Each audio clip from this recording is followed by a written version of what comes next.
제가 얼마 전에 인터넷을 보다가요, 재밌는 것을 봤습니다. 나이별, 세대별 핫플레이스가 있대요. 그리스도인이 되었는데 우리 삶에 어울리는 핫플레이스는 어디냐, 환경은 뭐냐는 겁니다. 그것에 대한 이야기를 잠깐 오늘 나눠보려고 합니다. 예수님께서 유월절 상황에 제자들과 식사를 하면서 여러 가지 말씀들을 하세요. 그런데 그 여러 가지 말씀들이 좀 무겁고 우울하고, 너희들 중에 한 명이 나를 팔아먹을 거야. 떡과 포도주를 나눠주면서 너희들이 나중에 내가 없을 때 기념해야 될 거다 라는 말씀을 하세요. 제자들을 발을 다 씻겨주시면서 내가 너희한테 이렇게 했듯이 너희들도 나중에 다른 사람들한테 이런 사랑을 보여줘야 돼, 이런 말씀들을 하고 있습니다. 그리고 감람산으로 장소를 옮겨서 기도를 하기 시작을 합니다. 예수님께서는 스스로 돌아가실 것을 이미 알고 계셨고, 그래서 제자들에게 알려줘야 할 것을 묵직한 내용들을 계속해서 던지고 있다는 거죠. 우리 삶에서 뭐가 어떻게 달라져야 되냐, 우리 그리스도인에게 정말로 핫플이 어디냐, 그것은 정말 낭만적이고 좋은 곳이냐, 예수님 세 가지 말씀으로 한번 새겨볼게요. 첫 번째는요, 겉옷을 팔아라 라고 말씀하세요. 겉옷은요, 생존을 위해 필요한 필수품이었어요. 신명기는 사람이 겉옷이 가장 큰 재산이고 필수 물건인데, 너무너무 가난하면 뭘 자꾸 내다 팔게 되잖아요. 팔다 보면은 자기의 생존을 위협하는 것도 사실 팔게 됩니다. 그럴지라도 겉옷을 반드시 돌려줘라. 왜냐하면 엄청나게 중요하다는 것이죠. 그런데 오늘 좀 다른 말씀을 하세요. 오늘은 만약에 네가 가지고 있는 칼이 없다면 겉옷을 팔아서라도 칼을 사서 가라 라고 말씀을 하십니다. 칼을 산다는 게 전쟁 준비거든요. 전쟁과 같은 삶이 이제 시작될 거야. 누구? 그리스도인에게. 예수를 믿는다는 건 그런 삶이야. 시작될 거니까 겉옷을 팔아서라도 네가 세상과 싸울 준비를 해야 된다 라고 말씀을 하십니다.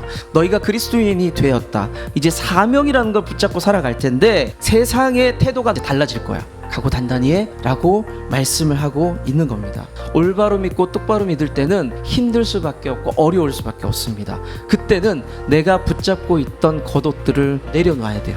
그리고 주님께서 말씀하시는 검을 붙잡고 이 세상을 살아가야 됩니다. 여러분들이 가치관이 바뀔 수 있는 성도 될 수 있기를 축복합니다. 두 번째는 너희들이 불법자로 여김을 받을 것이다 라고 말씀하세요. 세상이 우리를 범죄자로 볼 것이다, 꺼려할 것이다, 불편해할 것이다 라고 말씀하는 겁니다. 예수님이 당시에는요, 인기가 너무너무 좋았습니다. 물론 종교 기득권자들은 예수님 불편했죠. 싫어했습니다. 그런데 민중으로부터는 지지와 사랑을 엄청나게 받았습니다. 그런데 예수님 하시는 말씀, 이제 나도 사람들이 범죄자 취급할 거야. 그런데 나뿐만 아니라 너희들도 마찬가지가 될 거야 라고 말씀하세요. 당시의 율법을 벗어난 사람은 극형에 처하는 사람, 성 밖에 쫓김을 당하는 사람, 혐오스러운 사람입니다.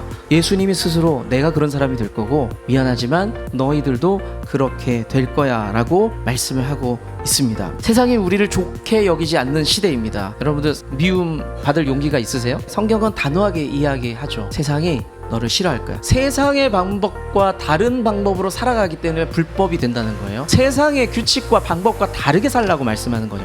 이 말이요, 우리 보고 죽을 각오 하라 라는 겁니다. 세상의 법과 다르게 살라는 겁니다. 세상의 가치를 거슬러라는 겁니다. 세상에 우리를 신기하게 볼 때까지 여러분들 믿음으로 달려나갈 수 있기를 축복합니다. 마지막 세 번째는요, 유혹에 빠지지 않게 기도하라입니다. 예수님께서 장소를 옮깁니다. 기도하러 감람산에 가세요. 정확하게 표현하자면 예수님은 기도하셨고 제자들은 잠을 잤습니다. 그런데 예수님의 십자가 사건이 가까워지는 이 위기 속에서 살궁리를 한 것이 아니라 기도의 본을 보였어요. 본을 보였다는 건 이렇게 하라는 거잖아요. 힘들 때일수록 기도하라라는 메시지를 우리에게 주고 있는 거죠. 사랑하는 성도 여러분, 우리가 성도가 되었다는 것은 하나님과 붙기 시작했다는 거예요. 그럼 기도하면서 더 접촉면을 늘려가세요. 그러면서 유혹을 이기며 살아갈 수 있는 여러분 되시기를 축복합니다. 말씀 맺겠습니다. 오늘 주님이 우리에게 세 가지를 말씀하셨어요. 첫 번째, 겉옷을 팔아서라도 준비할 건 준비해라 라는 겁니다. 내가 목숨처럼 붙잡고 있는 겉옷들이 다 있을 거야. 근데 그 겉옷을 내려놔. 그걸 내려놓는 게 성도의 삶의 자리라는 겁니다. 두 번째는 세상이 우리를 미워하는 것도 감당해야 된다. 왜냐하면 우리는 세상과 다르게 살아야 되니까. 세상이 우리를 이상히 여길 거고 미워할 것이다 라고 말씀을 하고 있습니다. 마지막 세 번째는 늘 기도해라. 우리가 세상을 디디며 땅을 디디며 살고 있지만 하나님과 연결돼야 된다. 그리고 하나님을 의식하면서 살아야 된다. 그래야 유혹을 이기고 승리할 수 있다 라고 말씀을 하고 있습니다. 성경이 말씀하시는 것은 미움을 받고 고통을 받는 십자가의 자리가, 그리고 그 십자가를 누군가에게 전하는 것이 너희의 사명이다 라고 말씀하고 있습니다. 사랑하는 성도 여러분, 내려놓고 조금 더 십자가 앞에 다가가면서 그 사명을 붙잡을 수 있는 저와 여러분들 될 수 있기를 축복합니다.